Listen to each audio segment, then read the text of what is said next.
اعوذ باللہ من الشیطان الرجیم بسم اللہ الرحمن الرحیم اليوم احل لكم الطیبات وطعام الذین اوتوا الکتاب حل لكم وطعامكم حل لهم والمحصنات من المؤمنات والمحصنات من الذین اوتوا الکتاب من قبلكم اذا آتیتموهن اجورهن محسنین غیر مسافحین ولا متخذی اخدان ومن یکفر بالایمان فقد حبط عمله وهو فی الآخرة من الخاسرین۔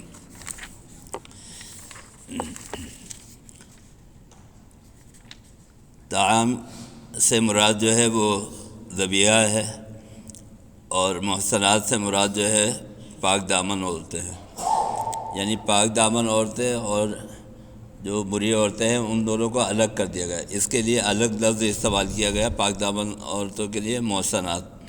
آتیتموہن ادا کرنا، اجور مہر، اور محسنین حفاظت میں لینے والے، مصافحین خواہشیں پوری کرنے والے، متخذی پکڑنے والے، اقدان چھپ کر دوستی کرنا، اور حبیطہ ضائع ہو گیا۔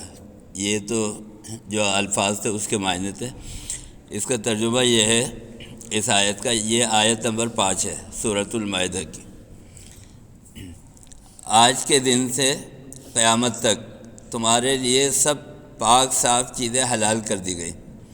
اہل کتاب کا ذبیحہ تمہارے لیے اور ان کے لیے تمہارا ذبیحہ حلال ہے۔ اسی طرح تمہارے لیے پاک دامن عورتیں جو مومن ہیں وہ حلال ہے، خواہ وہ اہل ایمان میں سے ہو خواہ ان میں سے ہو جنہیں تم سے پہلے کتاب دی گئی، اس شرط کے ساتھ کہ تم نکاح میں مہر ادا کر کے ان کے محافظ بنو، نہ یہ کہ محض شہوت رانی یا پوشیدہ آشنائی کرنے لگو، اور جس نے ایمان کے بدلے کفر کا راستہ اختیار کیا اس کے سارے نیک اعمال ضائع ہو گئے اور وہ آخر میں برباد ہوگا۔ یہ جتنی بھی 4 آیتیں گزری ہے اور اس کے بعد اب یہ جو آیت ہے، ان میں سب میں حلال اور حرام کو الگ الگ کیا گیا ہے۔ اس میں تفریق کی گئی ہے کہ کون سی چیزیں جو ہے وہ حرام ہے، کون سے جانور حرام ہے۔ اور پچھلی آیت کے اندر ہم نے یہ پڑھا تھا جو کل گزری تھی،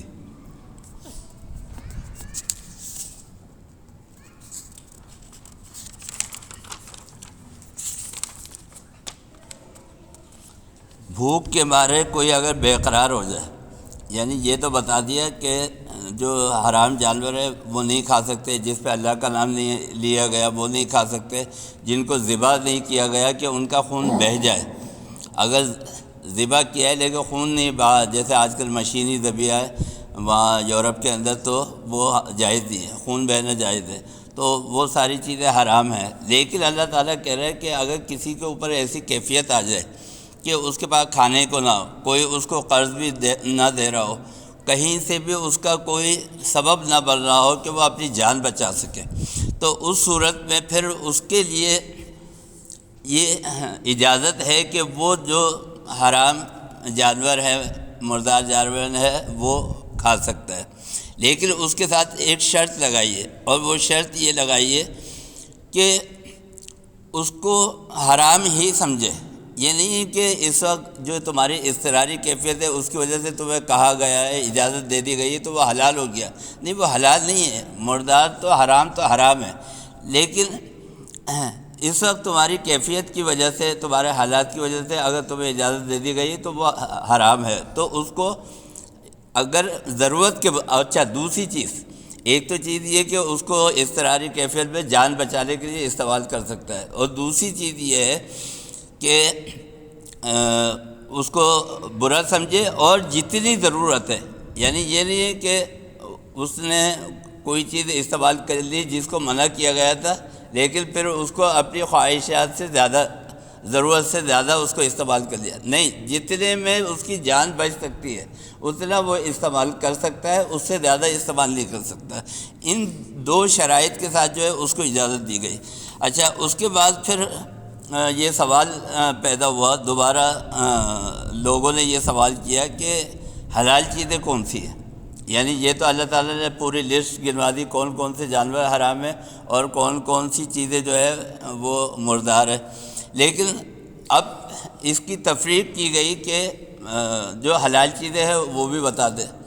یاد رکھیں دو چیزیں ہیں، جیسے الفاظ کی کوئی نہ کوئی ضد ہوتی ہے، اسی طرح ایک چیز ہے طیب اور ایک چیز ہے خبائث، یا تو پاک چیزیں ہوں گی یا ناپاک چیزیں ہوں گی۔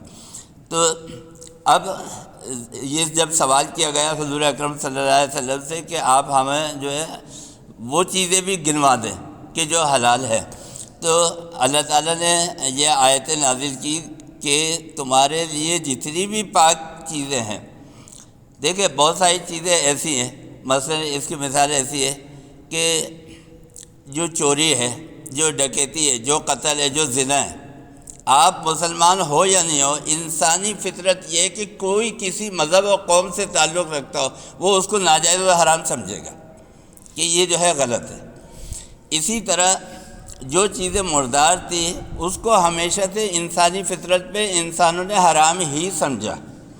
اچھا، کچھ چیزیں جو تھی بنی اسرائیل کی روش کی اور ان کے رویے کی وجہ سے ان کے اوپر بند کر دی گئی، وہ حلال تھی ان کے اوپر پابندی لگا دی گئی۔ تو اب حضور اکرم صلی اللہ علیہ وسلم کے دور میں اللہ تعالیٰ نے آپ کے صدقے میں ان پابندیوں کو ہٹا دیا، تو اس کی تفصیل بتا دی گئی کہ یہ چیزیں جو ہے یہ تمہارے لیے۔ تو جب یہ سوال کیا گیا کہ یہ حرام چیزوں کی جو فہرست گنوائی گئی ہے تو اب حلال چیزوں کی بھی، تو اللہ تعالیٰ نے کہا کہ جتنی بھی وہ چیزیں ہیں کہ جو اپنی ذات سے پاک تھی پہلے اور تم استعمال کرتے تھے، وہ سب چیزیں تمہارے لیے حلال ہے، اور جن چیزوں پہ بنی اسرائیل کے اوپر پابندی لگا دی گئی تھی اب وہ چیزیں بھی واپس اسی طرح جس طرح پہلے کی شریعت کے اندر حلال تھی اس شریعت میں بھی حلال کر دی گئی ہیں۔ اہل کتاب کا ذبیحہ تمہارے لیے اور ان کے لیے تمہارا ذبیحہ حلال ہے۔ یہ کیوں کہا گیا؟ یہ اس لیے کہا گیا کہ جو ہمارا کھانا ہے، جو ہمارا ذبح کیا ہوا جانور ہے، جو ہماری دعوت ہے اور جو ان کا ذبیحہ ہے، ان کا کھانا ہے، وہ کیوں حلال ہے؟ اس لیے کہ توحید کے معاملے میں جو بنی اسرائیل کی قدریں ہیں وہ، اور جو مسلمانوں کی قدریں ہیں، جو مسلمانوں کے احکام ہیں، جو مسلمانوں کی شریعت ہے، توحید کے مقابلے میں وہ ایک سے ہیں۔ کیا مطلب؟ مطلب یہ ہے کہ جو چیز حرام ہے، مردار ہے، وہ اس کو آج بھی حرام اور مردار سمجھتے ہیں اپنی شریعت کے وقت سے، تو لہٰذا وہ تمہیں جو ہے حرام اور مردار نہیں کھلائیں گے، اور چونکہ تمہارے شریعت میں بھی رسول اللہ صلی اللہ علیہ وسلم کی شریعت میں بھی جو چیزیں حرام اور مردار کر دی گئی تم ان کو نہیں کھلاؤ گے، تو لہٰذا ان کا کھانا تمہارے لیے جائز اور تمہارا کھانا ان کے لیے جائز۔ اچھا، دوسری چیز، ایک تو یہ کھانے کے بارے میں، دوسرے تمہارے لیے پاک دامن مومن عورتیں حلال ہے، خواہ وہ اہل ایمان میں سے ہو، خواہ ان میں سے جنہیں تم سے پہلے کتاب دی گئی۔ اب اس کے ساتھ بھی شرط لگائی کہ اہل کتاب سے نکاح تو جائز ہے۔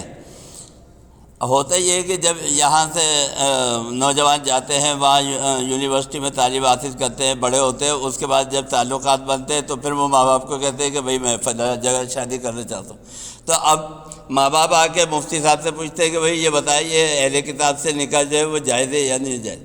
اس وقت اگر کوئی بات آپ ان کو بتائیں گے نا کہ بھئی یہ ناجائز ہے، وہ نہیں مانیں گے۔ یہ چیز تو شروع سے تربیت کرنے کی تھی، آپ ان کو بتاتے اسلام کیا ہے، ایمان کیا ہے، اسلام کی قدریں کیا ہے، اسلام کے احکامات کیا ہے، یہ چیز جب آپ ان کو بتاتے تو پھر وہ جو ہے ان کا ذہن بنتا۔ تو یہاں پر جو ہے اس چیز کی بھی اجازت دے دی گئی کہ اہل ایمان میں سے آپ کوئی عورت سے نکاح کر سکتے ہیں، مگر اس کی شرط یہ ہے ایک تو ان کو مہر ادا کریں گے، یہ نہیں ان کو لوڈی یا کلید یا غلام بنا کے رکھ لیا اور بس جس طرح چاہے ان کے ساتھ جو ہے وہ تعلقات رکھے، ایسے نہیں۔ مطلب وہ تعلق بھی آپ کا جائز ہونا چاہیے نکاح کی صورت میں، یعنی مہر جو ہے اور آپ کی دوسری ذمہ داری ہے وہ ادا کریں۔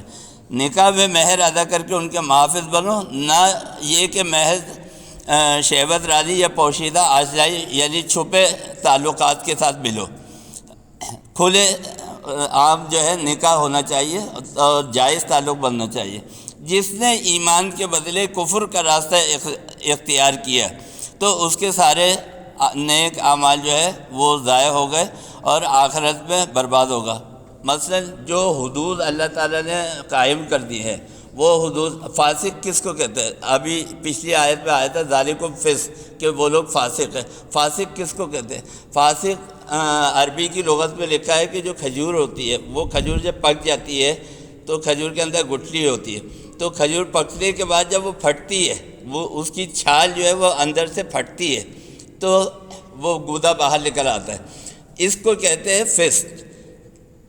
کوئی بھی آدمی اسلام کی حدود کو جب پھاڑ کے باہر نکلتا ہے، حدود کو کراس کرتا ہے، اس کو کہتے ہیں فاسق.